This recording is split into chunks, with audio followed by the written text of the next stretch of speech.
TV 24 news ವಾಹಿನಿಗೆ ಸ್ವಾಗತ. ಸಿರುಗುಪ್ಪ ನಗರದ ತಾಲೂಕು ಪಂಚಾಯಿತಿ ಸಭಾಂಗಣದಲ್ಲಿ ಜಿಲ್ಲಾ ಮತ್ತು ತಾಲೂಕು ಪಂಚಾಯಿತಿ ಕೃಷಿ ಇಲಾಖೆಗಳ ಸಹಯೋಗದಲ್ಲಿ ನಡೆದ 2024-25ನೇ ಸಾಲಿನ ಮುಂಗಾರು ಹಂಗಾಮಿ ರಸಗೊಬ್ಬರ, ಬೀಜ, ಕೀಟನಾಶಕ ಹಾಗೂ ಕೃಷಿ ಪರಿಕರಗಳ ಮಾರಾಟಗಾರ ಪೂರ್ವಭಾವಿ ಸಭೆಯನ್ನ ಕೃಷಿ ಇಲಾಖೆಯ ಜಂಟಿ ನಿರ್ದೇಶಕ ಡಾಕ್ಟರ್ ಕೆಎಂ ತಿರುಮಲೇಶ್ ಅವರು ಉದ್ಘಾಟಿಸಿದ್ದಾರೆ. ನಂತರ ಮಾತನಾಡಿ, ಕಳೆದ 2 ದಿನಗಳಿಂದ ತಾಲೂಕಿನೆಡೆ ಉತ್ತಮ ಮಳೆಯಾಗಿದ್ದರಿಂದ ಕೃಷಿ ಚಟುವಟಿಕೆಗಳು ಗರಿಗೆದರಿವೆ. ತಾಲೂಕಿಗೆ ಸಾಕಷ್ಟು ಬಿತ್ತನೆ ಹಾಗೂ ಗೊಬ್ಬರದ ದಾಸ್ತಾನು ಇದೆ. ಹಾವೇರಿ ಗೋಲಿಬಾರ್ ಪ್ರಕರಣದ ನಂತರ ಸರ್ಕಾರ ಎಚ್ಚರ ವಹಿಸಿ ಸರಿಯಾದ ಸಮಯಕ್ಕೆ ದಾಸ್ತಾನಿನ ಸಾಗಣೆ ಮಾಡ್ತಾ ಇದ್ದು, ಗೊಬ್ಬರದ ಅಭಾವ ಸೃಷ್ಟಿ ಮಾಡಿ ದರ ಹೆಚ್ಚಿಸುವ ಯೋಜನೆ ರೂಪಿಸಿದಲ್ಲಿ ಸೂಕ್ತ ಕ್ರಮ ಜರುಗಿಸಲಾಗಿದೆ. ಕಾನೂನಿನ ಅನ್ವಯದಂತೆ ಎಲ್ಲ ಮಾರಾಟಗಾರರು ಪರವಾನಗಿ ನವೀಕರಣ ಮಾಡಿಸುವುದು, ಸರಿಯಾದ ಸಮಯಕ್ಕೆ ಲೆಕ್ಕ ಪರಿಶೋಧನೆ, ದಾಸ್ತಾನು ವಿವರ ಹಾಗೂ ಸಂಬಂಧಿಸಿದ ದರಪಟ್ಟಿ ಹಾಕುವುದು, ಎಂಆರ್ಪಿ ದರದಲ್ಲೇ ಮಾರಾಟ ಮಾಡುವುದು, ಅವಧಿ ಮುಗಿದ ಪರಿಕರಗಳು ಅಂಗಡಿ ಹಾಗೂ ಗೋದಾಮಿನಲ್ಲಿ ಇರದಂತೆ ನಿಗಾ ವಹಿಸಬೇಕು. ನಿಮಗೆ ವಿಶ್ವಾಸವಿರುವ ಕಂಪನಿಗಳ ಜೊತೆ ಮಾತ್ರ ಬಿತ್ತನೆ ಬೀಜ, ರಸಗೊಬ್ಬರ, ಕೀಟನಾಶಕವನ್ನ ಖರೀದಿ ಮಾಡಿ ಕಳಪೆಯನ್ನ ತಡೆಗಟ್ಟಿ. ಯಾಕಂದ್ರೆ ನೀವು ಮಾರುವ ಬಿತ್ತನೆ ಬೀಜ ಹಾಗೂ ರಸಗೊಬ್ಬರಗಳ ಮೇಲೆ ರೈತರ ಜೀವವೇ ಅಡಗಿರುತ್ತೆ ಎಂದು ತಿಳಿಸಿದರು. ಸಂಬಂಧಪಟ್ಟಾಗೆ ಒಂದು ವಿಚಾರ ಹಂಚ್ಕೋಬೇಕು ನಿಮ್ಗೆ. ಹಾವೇರಿ ಗೋಲಿಬಾರ್ ಎಕ್ಸಾಮ್ ನೆನಪಿದೆ, ಕೈ ಎತ್ತಿ ಸುಮ್ಮನೆ ಹಂಗೆ. ಬಹಳ ಜನ ನೆನಪಿದೆ. 2008-9 ಘಟನೆ ನಡೆಯುತ್ತೆ. ಆ ಟೈಮ್ನಲ್ಲಿ ನಾನು ಡೆಪ್ಯೂಟಿ ಡೈರೆಕ್ಟರ್ ಆಗಿ ಶಿವಮೊಗ್ಗದಲ್ಲಿ ಇರ್ತೇನೆ. ಎಷ್ಟರ ಮಟ್ಟಿಗೆ ಅಂತಂದ್ರೆ, ಮಂಗಳೂರಿಂದ ಬೇರೆ ಬೇರೆ ಕಡೆ ರಸಗೊಬ್ಬರ ಬರಬೇಕು, ಆಹಾಕಾರ ಆಗಿದೆ, ಬರ್ತಾ ಇಲ್ಲ ರಸಗೊಬ್ಬರ, ಪ್ರೊಡಕ್ಷನ್ ಕಡಿಮೆ ಆಗಿದೆ. ಏನ್ ಮಾಡ್ತಾ ಇದ್ರು ಅಂತಂದ್ರೆ, ಜಿಲ್ಲೆಗಳಿಂದ ಒಬ್ಬ ಅಧಿಕಾರಿನ ಅಲ್ಲಿ ಡೆಪ್ಯೂಟ್ ಮಾಡಿ ಆ ಅಧಿಕಾರಿ ಅಲ್ಲಿ ನಿಂತಿದ್ದು ರಸಗೊಬ್ಬರ ತುಂಬಿಸ್ಕೊಂಡು ಲಾರಿ ತರಬೇಕಾಯ್ತು. ಅದೇ ತರ ಶಿವಮೊಗ್ಗದಲ್ಲಿ BH ಮಂಜಪ್ಪ ಅಂತ ಜಾಯಿಂಟ್ ಡೈರೆಕ್ಟರ್, ನಾನು ಡೆಪ್ಯೂಟ್, ನಾನು ಅಲ್ಲಿ ಕಳಿಸಿದ್ದೆ. ಅಲ್ಲಿ ನೋಡಿದ್ರೆ ಲಾರಿಗಳಿಲ್ಲ. ಕೊನೆಗೆ ಅಲ್ಲಿ DC ಅವ್ರಿಗೆ, ಶಿವಮೊಗ್ಗ DC ಫೋನ್ ಮಾಡಿ ಹೇಳಿ, ನೀವು ಹೆಂಗ್ ಮಾಡ್ತೀರೋ ಏನು ಮಾಡ್ತೀರೋ ಗೊತ್ತಿಲ್ಲ, ನಮ್ಮ ಜಿಲ್ಲೆಗೆ ಬರ್ಬೇಕಾಗ್ತ ರಸಗೊಬ್ಬರ ನೀವು ಕಳಿಸ್ಕೊಡ್ಬೇಕು ಅಂತಂದಾಗ ಯಾವ್ಯಾವುದೋ ಲಾರಿಗಳು ಆ ಜೋಳ ತಂದು ಅಲ್ಲಿ ಕೊಟ್ಟು ವಾಪಸ್ ಹೋಗ್ತಾ ಇರೋಂಥ ಲಾರಿಗಳನ್ನೆಲ್ಲ ಹಿಡಿದು ತುಂಬಿಸಿ ಕಳಿಸಿದೆ. ಇದನ್ನ ಯಾಕೆ ನಾವೆಲ್ಲ ನೆನ್ಪು ಮಾಡ್ಕೋಬೇಕು ಅಂದ್ರೆ, ಅವತ್ತಿನವರೆಗೂ ಅಲ್ಲಿ ಇಲ್ಲಿ ಸ್ವಲ್ಪ ಶಾರ್ಟೇಜ್ ಬರ್ತಾ ಇತ್ತು ಫರ್ಟಿಲೈಸರ್ಸ್ಗೆ. ಯಾವಾಗ ಹಾವೇರಿ ಗೋಲಿಬಾರ್ ಆಯ್ತು, ಎಲ್ಲೂ ಕೂಡ ರಸಗೊಬ್ಬರಗಳಿಗೆ ಕೊರತೆ ಆಗಲೇ ಇಲ್ಲ. ಅಷ್ಟರ ಮಟ್ಟಿಗೆ ಸರ್ಕಾರಗಳು ಎಚ್ಚೆತ್ತುಕೊಂಡು ಪ್ರೊಡಕ್ಷನ್, ಸಾಗಾಣಿಕೆ, ಸ್ಟಾಕು ಇದನ್ನ ನಿರ್ವಹಣೆ ಮಾಡ್ತಾ ಇದೆ. ಎಲ್ಲ ಕಡೆ ಮುಂಗಾರು ಪ್ರಾರಂಭ ಆಗಿದೆ, ಎಲ್ಲ ಜಿಲ್ಲೆಗಳಲ್ಲಿ ಮುಂಗಾರು ಪ್ರಾರಂಭ ಆಗಿದೆ ಕರ್ನಾಟಕ ರಾಜ್ಯಾದ್ಯಂತ. ಈಗ ರಸಗೊಬ್ಬರ, ಬಿತ್ತನೆ ಬೀಜ ಚಲಾವಣೆ ಆಗ್ತದೆ. ವಿವಿಧ ಕಂಪನಿಗಳಿಂದ ವಿವಿಧ ಜಿಲ್ಲೆಗಳಿಗೆ, ವಿವಿಧ ಮಾರಾಟ ಮಳಿಗೆಗಳಿಗೆ ರಸಗೊಬ್ಬರ ಬರ್ತದೆ, ಬಿತ್ತನೆ ಬೀಜ ಬರ್ತದೆ. ಇದು ಬೇರೆ ಬೇರೆ ಕಾರಣಗಳಿಗಾಗಿ ಅಕ್ಕಪಕ್ಕದ ರಾಜ್ಯಗಳಿಗೆ ಹೋಗುತ್ತೆ, ಅಕ್ಕಪಕ್ಕದ ಜಿಲ್ಲೆಗಳಿಗೆ ಹೋಗುತ್ತೆ. ಇದನ್ನ ನೀವು ತಡಿಬೇಕು ಅಂತ ಹೇಳಿ ಪತ್ರ. ಮತ್ತೆ ಯಾವುದೇ ಕಾರಣಕ್ಕೂ ಕಳಪೆ ಔಷಧಿ, ಕಳಪೆ ಗೊಬ್ಬರ, ಕಳಪೆ ಬೀಜ ಸರಬರಾಜು ಆಗಬಾರ್ದು ಅನ್ನೋದು ಪತ್ರ. ಇದು ನಾನು ನಿಮಗೆಲ್ಲ ವಾಟ್ಸಪ್ ಗ್ರೂಪಲ್ಲಿ ಶೇರ್ ಮಾಡ್ತೀನಿ, ನಮ್ಮ ಅಧಿಕಾರಿ ಗ್ರೂಪ್ಗಳೆಲ್ಲ ಹಾಕ್ತೀನಿ, ಇದ್ರ ಮೇಲೆ ಒಂದು ಪತ್ರ ಬರೀತೀನಿ, ನಿಮಗೆ ಬರ್ತದೆ. ಅಂದ್ರೆ ಇದು ನೋಡಿ, ಈಗ ನಾನು ಏನು ಮಾತಾಡ್ತಾ ಇದ್ದೀನೋ ಅದನ್ನ ಸರ್ಕಾರ ಅಷ್ಟೇ ಗಂಭೀರವಾಗಿ ತಗೊಂಡು, ನಾನು ಮಾತಾಡಿರೋ ಮಾತುಗಳನ್ನೇ ಸರ್ಕಾರ ಸುತ್ತೋಲೆ ಮಾಡಿ ಕಳಿಸಿದೆ. ತದನಂತರ ಸಾಗಾಣಿಕೆ ಆಗ್ತದೆ, ಸರಬರಾಜು ಆಗ್ತದೆ, ದಾಸ್ತಾನ ಆಗ್ತದೆ. ಇದರಲ್ಲಿ ಯಾರೋ ಒಬ್ರು ಅಲ್ಲೊಬ್ರು ಇಲ್ಲೊಬ್ರು ಈ ಕೃತಕ ಭಾವ ಸೃಷ್ಟಿ ಮಾಡಿ ಗೊಬ್ಬರ ಇಲ್ಲ ಅಂತ ಹೇಳೋದು, ರೇಟ್ ಜಾಸ್ತಿ ಮಾಡೋದು ಮಾಡ್ತಾರೆ. ಇವೇನು ಮಾಡಲ್ಲ. ಯಾಕಂದ್ರೆ ಸಾಕಷ್ಟು ಗೊಬ್ಬರ ಇದೆ. ನಿನ್ನೆ ನಾನು ಸ್ಟಾಕ್ ತಗೊಂಡ್ರ ಪ್ರಕಾರ ಇನ್ನು 3 ತಿಂಗಳಿಗೆ ನಮ್ಮ ಜಿಲ್ಲೆಯಲ್ಲಿ ಯಾವುದೇ ಅಭಾವ ಇಲ್ಲ. ನಿನ್ನೆವರೆಗೂ ಇರೋ ಗೊಬ್ಬರ. ಮತ್ತೆ ಈಗ ಅವ್ರು ಹೇಳೋ ಪ್ರಕಾರ ಈ ವಾರ, ಮುಂದಿನ ವಾರ ರೇಟ್ ಬರ್ತಾ ಇದೆ. ನಿಮ್ಗೆಲ್ಲ ಗೊತ್ತಿರ್ಬೇಕು ಪ್ಲಾನ್. ಈ ತಿಂಗಳು 8ವರೆಗೂ ಬರ್ತದೆ, ಜೂನ್ವರೆಗೂ. ಅದೆಲ್ಲ ತಗೊಂಡ್ಬಿಟ್ರೆ ನಮ್ಗೆ ಇಡೀ ವರ್ಷಕ್ಕೆ ಗೊಬ್ಬರ ವಿಚಾರದಲ್ಲಿ ಲಾಭ, ನಮ್ಗೇನು ತೊಂದರೆನೇ ಇಲ್ಲ. ಅದೇ ತರ ಸೀಡ್ಸ್ ಸ್ಟಾಕ್ ಇದೆ. ಇದರ ನಡುವೆ ಯಾರಾದರೂ ರೈತ, ಇನ್ಯಾರೋ ಚುನಾಯಿತ ಪ್ರತಿನಿಧಿ ಅಥವಾ ಮೀಡಿಯಾದಲ್ಲಿ ಎಲ್ಲೋ ಗೊಬ್ಬರ ಸಿಗಲಿಲ್ವಂತೆ, ಬೀಜ ಸಿಗಲಿಲ್ವಂತಂದ್ರೆ ನಮ್ಮಲ್ಲಿ ಮ್ಯಾನೇಜ್ಮೆಂಟ್ ಫೇಲ್ಯೂರ್ ಆಗಿದೆ ಅಂತ ಅರ್ಥ. ಪ್ರತಿ ವಾರ ನಮ್ಮ ಕಮಿಷನರ್ ರೇಟಲ್ಲಿ ಸಭೆ ಮಾಡ್ತಾರೆ. ಸಭೆ ಮಾಡಿ ಪ್ರತಿ ಜಿಲ್ಲೆಯಲ್ಲಿ ಏನು ಸ್ಟಾಕ್ ಇದೆ, ಪ್ರತಿ ಜಿಲ್ಲೆಗೆ ಸ್ಟಾಕ್ ಯಾವಾಗ ಬರ್ತಾ ಇದೆ, ರೇಟ್ ಪಾಯಿಂಟ್ ಎಲ್ಲೆಲ್ಲಿದೆ, ಶಿಪ್ಮೆಂಟ್ ಏನಿದೆ, ಎಲ್ಲಿಂದ ಗಾಡಿ ಬರ್ತಾ ಇದೆ, ಕಂಪ್ನಿ ವಾರು, ಡೀಲರ್ ವಾರು ಮತ್ತೆ ಶಾಪ್ ವಾರು ಇನ್ಫಾರ್ಮೇಶನ್ ಅಲ್ಲಿ ರೆಡಿ ಇಟ್ಕೊಳ್ತಾರೆ. ಆ ಮೀಟಿಂಗ್ಗಳಲ್ಲಿ ನಮ್ಮನ್ನು ಕೇಳ್ತಾರೆ, ನಿಮ್ಗೆ ಏನಾದ್ರು ಶಾರ್ಟೇಜ್ ಇದೆ ಏನು ಅಂತ ಹೇಳಿ. ಶಾರ್ಟೇಜ್ ಇದ್ರೆ ನಾವು ಹೇಳಿದ ತಕ್ಷಣ ಆ ಬೇರೆ ಬೇರೆ ಜಿಲ್ಲೆಗಳು ಬೇಕಾದ್ರೆ ಡೈವರ್ಟ್ ಮಾಡಿ ನಮಗೆ ಕಳಿಸ್ತಾರೆ. ಅಷ್ಟರ ಮಟ್ಟಿಗೆ ಪ್ರತಿ ವಾರ ಮಾನಿಟರ್ ಆಗ್ತಾ ಇದೆ. ಸೊ ನೀವು ಈಗ ಹೆಂಗಂದ್ರೆ ಹೆಂಗೆ ನಿಮ್ಮ ಸ್ಟಾಕ್ ಅನ್ನ ಇದು ಮಾಡಿಲ್ಲ, ಪ್ರತಿ ದಿವಸ ನಿಮ್ಮ ಸ್ಟಾಕ್ ಮೇಲೆ ನಿಮಗೆ ನಿಗಾ ಇರಬೇಕು. ಇಲಾಖೆಗೆ ಡಿಕ್ಲೇರ್ ಮಾಡ್ಕೋಬೇಕು. ಈಗೆಲ್ಲ ವಾಟ್ಸಪ್ ಇದೆ, ಇಮೇಲ್ ಇದೆ, ಇನ್ ಪರ್ಸನ್ ಬರ್ಬೋದು. ನಿಮ್ಮ ಸ್ಟಾಕ್ ಅನ್ನ ತಂದು ಇಲಾಖೆ ಕೊಡಬೇಕು. ಮತ್ತೆ ಏನಂದ್ರೆ ಈಗ ನಮ್ಮ ಹತ್ರ ಎಲ್ಲ ಬಿತ್ತನೆ ಬೀಜ ಇದೆ, ಅದ್ರ ಗುಣಮಟ್ಟ ಪರೀಕ್ಷೆ ಮಾಡ್ಕೋಬೇಕೀಗ. ಅದ್ರ ಗುಣಮಟ್ಟ ಪರೀಕ್ಷೆ ಮಾಡ್ಕೋಬೇಕು ಅಂದ್ರೆ ಈಗ ನಿಮ್ಗೆ ಕೊಟ್ಬಿಡ್ತೀನಿ ಟಾಸ್ಕ್. ಯಾರ್ಯಾರ ಹತ್ರ ಬಿತ್ತನೆ ಬೀಜ ಇದೆ ಬಹಳ ಸಿಂಪಲ್ ಆಗಿ ಜರ್ಮಿನೇಷನ್ ಟೆಸ್ಟ್ ಮಾಡ್ಕೊಳ್ಳೋದು ಮೆಥಡ್ ಇದೆ, ಗೊತ್ತಿರುತ್ತೆ ನಿಮ್ಗೆ. ನ್ಯೂಸ್ ಪೇಪರ್ ಇರುತ್ತಲ್ಲ, ನ್ಯೂಸ್ ಪೇಪರ್ ಈ ತರ ಒಂದು ಟೇಬಲ್ ಮೇಲೇನೋ ನೆಲದ ಮೇಲೇನೋ ಹಾಸ್ಬಿಟ್ಟು ಸೀಡ್ಸ್ ಯಾವುದೇ ಬೆಳೆ ಇರಲಿ 100 ಸೀಡ್ಸ್ ಅನ್ನ ಕೌಂಟ್ ಮಾಡಿ ಒಂದು ಸಾಲಲ್ಲಿ ಒಂದು 2 ಅಂಗಲಕ್ಕೆ 3 ಅಂಗಲಕ್ಕೆ 4 ಅಂಗಲಕ್ಕೆ depending upon the size of the seed ದೂರ ದೂರ ಇಟ್ಕೊಂಡು ರಂಗೋಲಿಗೆ ಚುಕ್ಕಿ ಇಡ್ತಾರಲ್ಲ ನಮ್ಮ ಹೆಣ್ಮಕ್ಳು, ಆ ತರ ಒಂದು 100 ಸೀಡ್ಸ್ ಇಡೋದು. 100 ಸೀಡ್ಸ್ ಇಟ್ಬಿಟ್ಟು ಆ ಬೀಜದ ಗಾತ್ರದ ಅನುಸಾರ ಮಾಯಿಸ್ಟಿಂಗ್ ಮಾಡೋದು, ನೀರು ಸ್ವಲ್ಪ ಚಿಮುಕ್ಸಿಬಿಟ್ರೆ ನೀವು ಯಾವ್ಯಾವ ಬೆಳೆ 3 ದಿನಕ್ಕೆ ಮೊಳಕೆ ಹಾಕ್ಬೇಕು, ಯಾವ್ಯಾವ ಬೆಳೆ ವಾರಕ್ಕೆ 15 ದಿನಕ್ಕೆ 9 ದಿನಕ್ಕೆ ಮೊಳಕೆ ಬರ್ಬೇಕು, ಮೊಳಕೆ ಬರ್ತದೆ. ನೀವು ಮೊಳಕೆ ಬಂದ ಮೇಲೆ ಇನ್ನು ಇದು ಮುಗೀತಿದ್ದು ಮೊಳಕೆ ಅವಧಿ, ಇನ್ನು ನಾಳೆಯಿಂದ ಯಾವ್ದು ಮೊಳಕೆ ಬರಲ್ಲ ಅಂತಂದ್ರೆ ಮತ್ತೆ ಕೌಂಟ್ ಮಾಡ್ತೀರಿ. ನೀವು 100 ಬೀಜ ಹಾಕಿದ್ದೀರಿ, 100 ಬೀಜಕ್ಕೆ 70 ಬೀಜ ಮೊಳಕೆ ಹೊಡೆದದ, 90 ಬೀಜ ಮೊಳಕೆ ಹೊಡೆದದ, 100 ಮೊಳಕೆ ಹೊಡೆದದ, ಅರ್ಧ ಮೊಳಕೆ ಹೊಡೆದದ, ನಿಮಗೆ ಇವಾಗ ಲೆಕ್ಕ ಸಿಗುತ್ತೆ. ನಮ್ಮ ಹತ್ರ ಸ್ಟ್ಯಾಂಡರ್ಡ್ಸ್ ಇದೆ. ಯಾವ ಬೆಳೆಗೆ ಮೋರ್ ದೆನ್ 80% ಮೊಳಕೆ ಬರಲೇಬೇಕು, ಯಾವ ಬೆಳೆಗೆ ಮೋರ್ ದೆನ್ 60% ಬರಲೇಬೇಕು, ಯಾವ ಬೆಳೆಗೆ ಮೋರ್ ದೆನ್ 90% ಬರಲೇಬೇಕು ಅಂತ ಇರ್ತದೆ. ಅದು ನಮ್ಮ ಇಲಾಖೆ ಅಧಿಕಾರಿಗಳು ಹೇಳ್ತಾರೆ. ಈಗ ಯಾವುದೋ ಒಂದು ಫಾರ್ ಎಕ್ಸಾಂಪಲ್ ಪ್ಯಾಡಿ ಅಂತ ಇಟ್ಕೊಳ್ಳೋಣ, 90% ಮೊಳಕೆ ಬರಲೇಬೇಕು ಅಂತಿದ್ರೆ ನಿಮ್ಮಲ್ಲಿ 100 ಬೀಜಕ್ಕೆ 80 ಬೀಜ ಮೊಳಕೆ ಹೊಡೆದೈತೆ, ಇನ್ನೊಂದು ಬೀಜ ಹೊಡೆದಿಲ್ಲ.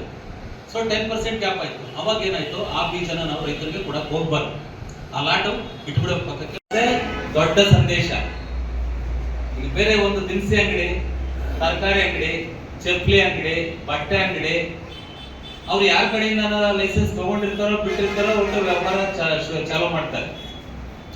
ಇದು ಹಂಗಲ್ಲ. ಈಗ ಯಾರಾದ್ರೂ ಎಷ್ಟು ಮಂದಿ ಪೈಕಿ ಲೈಸೆನ್ಸ್ ಇಲ್ಲದೆ, ಪರವಾನಗಿ ಇಲ್ಲದೆ ನಂದೊಂದು ಅಂಗಡಿ ಆದಂತಾರೆ ಯಾರಾದ್ರೂ ಇದ್ದೀರೇನು? ಧೈರ್ಯ ತೋರ್ಸಂತಾರೆ ಇದ್ರೆ ಹೇಳ್ರಿ, ನೋಡೋಣ, ನೋಡ್ಕೊಂಡ್ಬಿಡೋಣ. ಹೀಗೂ ಉಂಟೆ ಅಂತ ಹೇಳಿ ಮಾಧ್ಯಮದವರು ತೆಗಿತಾ ಇದ್ರೆ ಒಂದು ಒಡಿಲಿ ಸಂಜೆ ತನಕ ಹೀಗೂ ಉಂಟೆ ಅಂತ, ಆ ಥರದವ್ರು ಇಲ್ಲ. ಇನ್ನು ಎರಡನೇದು, ಇದಕ್ಕಂತೂ ಒಂದು ಜನ ಇರ್ತೀರಿ. ಯಾರು ಅಂತಂದ್ರೆ ಲೈಸೆನ್ಸ್ ಅದೇ ಎಕ್ಸ್ಪೈರ್ ಆಗಿದೆ, ರಿನ್ಯೂವಲ್ ಮಾಡಿಸಿಲ್ಲ. ಈಗ ಬರ್ತಾರೆ, ಬಹಳ ಕೈಗಳ ಮೇಲೆ ಬರ್ತಾರೆ, ಎದಕ್ ಬೇಕು ಕೈ ಬಯಸ್ಕೊಳ್ಳೋದಂತ ಎತ್ತದಿಲ್ಲ ಕೈ.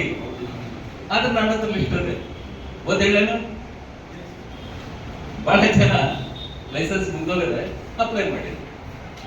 ಈಗ ನಮ್ಮ ಮಂದಿಯಲ್ಲಿ ಸ್ಯಾಂಪಲ್ ತೆಗಿಲಿಕ್ಕೆ ಬಂದಾಗ ಏನಾದ್ರು ಕೇಳಿದ್ರೆ, ಅದೇ ಸರ್ ಕೊಟ್ಟಿವಲ್ಲ, ರಿನ್ಯೂವಲ್ ಕೊಟ್ಟಿವಲ್ಲ, ನೀವು ಮಾಡಿಲ್ಲ, ಅವ್ರ ಮೇಲೆ ಎತ್ತಾಕ್ಬಿಡೋದು.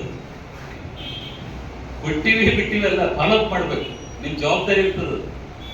ನಮ್ಮ ಕೃಷಿ ಇಲಾಖೆಯಲ್ಲಿ ಬಹಳ ಪೋಸ್ಟ್ಗಳು ಖಾಲಿ ಇರ್ತವೆ. ನೀವು ಆನ್ಲೈನ್ ಅಲ್ಲಿ ಅಪ್ಲಿಕೇಶನ್ ಹಾಕಿರ್ತೀರಿ ಅಥವಾ ಫಿಸಿಕಲ್ ತಂದಾಗ ಕೊಟ್ಟಿರ್ತೀರಿ, ಅದನ್ನ ನೋಡಿ ಮಾಡಿ ಇನ್ ಟೈಮ್ ನಿಮಗೆ ಲೈಸೆನ್ಸ್ ರಿನ್ಯೂವಲ್ ಮಾಡಿಸ್ಕೊಡೋದು ಅಥವಾ PC ಇನ್ಕ್ಲೂಡ್ ಮಾಡೋದು. ಇದಕ್ಕೆ ಅವ್ರಿಗೆ ಕುರ್ಸತ್ತಿಲ್ಲದೆ ತಿಂಗಳಾನ್ಗಟ್ಲೆ ಅವರು ಪೇಂಡಿಂಗ್ ಇಟ್ಟಿರ್ತಾರೆ. ನಿಮ್ಗೂ ಏನಾಗಬೇಕಾಗಿದೆ, ಯಾರಾದ್ರೂ ಬಂದು ಕೇಳಿದ್ರೆ ಹೇಳೋಣ ಬಿಡು ಕೃಷಿ ಇಲಾಖೆ ಕೊಟ್ಟಿದ್ದೀನಿ ಅಂತ ನೀವು ಹಂಗೆ ಇರ್ತೀರಿ.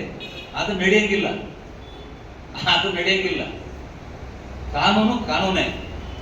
ಈಗ ಎಷ್ಟೋ ಸಂದರ್ಭಗಳಲ್ಲಿ ಈಗ ವಿಜಿಲೆನ್ಸ್ಗೆ ಒಬ್ರು AD ಹೆಂಗಿರ್ತಾರೆ ಜಿಲ್ಲಾದೊಳಗ, ಹಂಗೆ ಡಿವಿಷನ್ಗೆ ಒಬ್ರು ಜಾಯಿಂಟ್ ಡೈರೆಕ್ಟರ್ ಇದ್ದಾರೆ.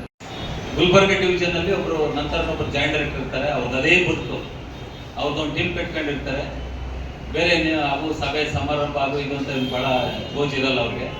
ಒಂದು ಟೀಮ್ ಕಟ್ಕೊಂಡು ಜಿಲ್ಲೆ ಅಡ್ಡಾಡಿ ಅಂಗಡಿ ಮಳಿಗೆಗಳಿಗೆಲ್ಲ ಹೋಗಿ ಬಾಗಿಲು ಹಾಕ್ಸ್ಬಿಟ್ಟು ಬರ್ತಾರೆ, ಬಾಗಿಲು ಬಂದು ಮಾಡಿಸ್ಬಿಟ್ಟು ಬರ್ತಾರೆ.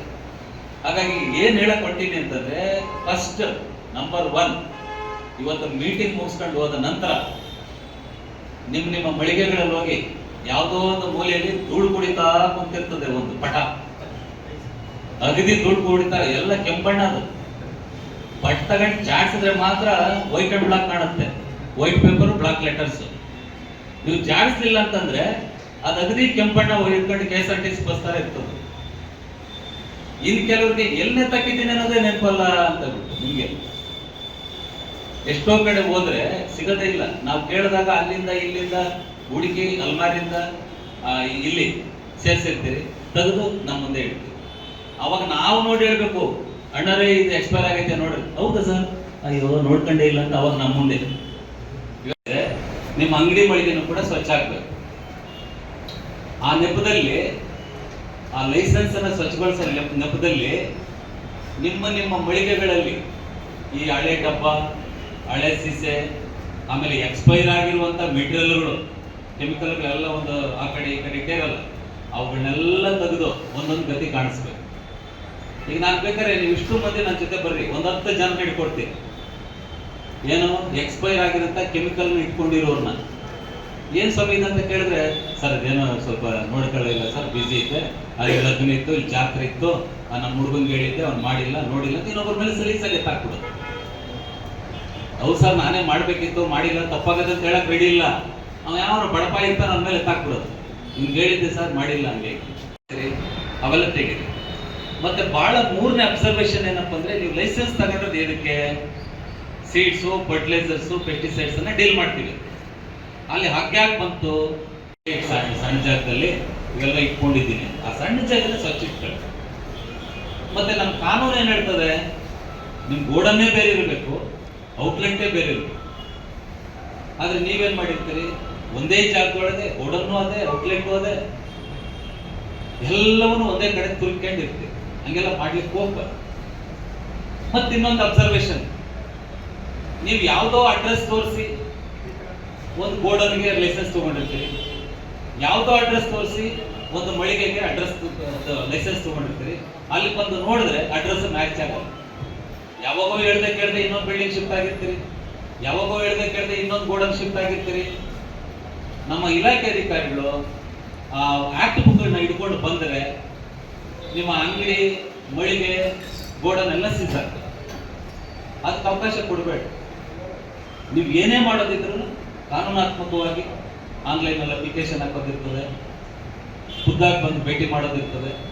ಆಮೇಲೆ ಇನ್ನೊಂದು, ಬಿಡು ಆನ್ಲೈನಲ್ಲಿ ಅರ್ಜಿ ಹೋಗ್ತಿದ್ದೀನಿ ಎಲ್ಲ ಆಗೋಗುತ್ತೆ ಅಂತ ಸುಮ್ಮನೆ ಇರಬಾರ್ದು. ಬರಬೇಕು.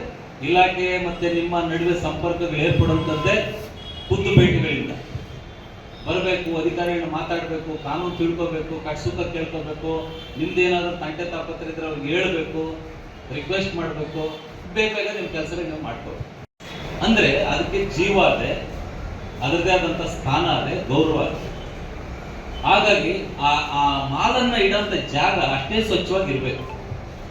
ನಿಮ್ದು ಕೆಲವ್ರದ್ದು ದೊಡ್ಡ ಅಂಗಡಿ ಇರ್ಬೋದು, ಕೆಲವರೆಲ್ಲವರು ಕೋರ್ಸ್ ತಗೊಂಡಿಲ್ಲ. ಇದು 2 ತರ ಆಯ್ತು. ಮೊದಲು ಪ್ರತಿಯೊಬ್ಬ ಡೀಲರ್ನ ನಾವು ಗ್ರಾಜ್ಯುಯೇಟ್ ಮಾಡಬೇಕು ಅಂತ ದೇಸಿ ಕೋರ್ಸ್ ಬಂತು. ನಂತರ ನಡಕ್ಕೆ ಏನಾಯ್ತು, ಕೆಲವರು ನಾನ್ ಡೀಲರ್ಸ್ ಕೂಡ ಜಾಯ್ನ್ ಆದ್ರು. ಸರ್ ನಮಗೂ ಒಂದು ಕೋರ್ಸ್ ಕೊಡಿ. ಅಂಥವ್ರೇನಾದ್ರೂ ಇದ್ರೆ ಈಗಲೂ ಕೂಡ ಬೇಗ ಇಲಾಖೆನ ಸಂಪರ್ಕ ಮಾಡಿ ಅದನ್ನು ಅರ್ಜಿ ಕೊಡೋದು, DD ಕೊಡೋದು ಮಾಡಿಬಿಡಿ. ನಾವು 40 ಜನರ ಬ್ಯಾಚ್ ಆದಮೇಲೆ ನಿಮಗೆ ಕೋರ್ಸ್ ಕೊಡಿಸ್ತೀವಿ.